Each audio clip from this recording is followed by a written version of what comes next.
So guys, kung napanood yung previous videos ko, ito yung badminton trainer natin sa mga sisimula pa lang sa badminton, tsaka gusto nyo lang mag-training sa bahay. Dahil nag-request nga kayo guys na ordering ko lahat, eto na. Tatlo yung in-order ko, isang pang beginner, isang pang advance, at isang adjustable. Kaya binili ko silang lahat guys para ma-compare natin side by side. Itong dalawa guys yung upgraded version nung luma nating pinakita sa last video. Ito guys yung left natin, kulay blue yung ibabaw. Main difference nila, ito 22 to 26 pounds yung tension kung i-compare natin sa real racket. And then ito, 26 to 28 pounds. So, ito talaga pang mga marurunong na intermediate and up. Kung medyo beginner ka, madali lang to.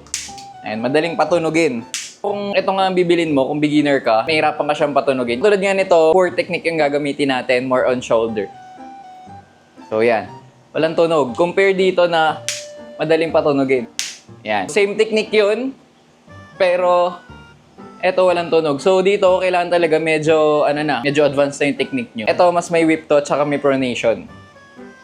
Mas mahirap siyang patunugin guys, so kailangan medyo pulido na yung technique nyo. Ito naman, yung pangatlo natin, adjustable naman siya. Meron siya sa ilalim, parang around 700 pesos to. Ito, pipihitin nyo lang pa kaliwa kapag gusto nyong dagdagan yung tension kung medyo lumalakas na kayo. Pero kung nasa beginner side pa lang kayo, hinaan nyo lang. Ayan, may minus dyan sa taas. So maganda dito, makatipid kayo kahit medyo mas mahal siya sa una kasi nyari beginner ka pa lang. Ayan, madali siya kasi nakasagad siya sa pinakamababa. And then kapag nag-intermediate ka na, taasan natin ng konti. So ayan, pang intermediate.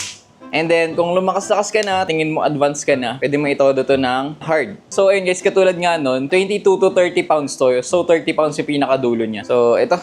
Wala, hindi ko mabatalo.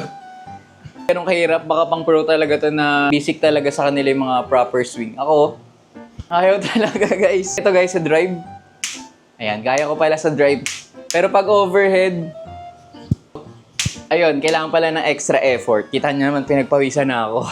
Kung gusto nyo guys na medyo matipid in the long run, okay itong adjustable. Tingin mo, beginner ka pa lang, matagal ka pa magpa-progress, pwede pa itong pagtiisan, mga less than 500 lang to. Saan nga ba mabibili to guys? Check na lang si Yellow Basket ko sa baba, tsaka sa first comment ko, ililink ko na lang.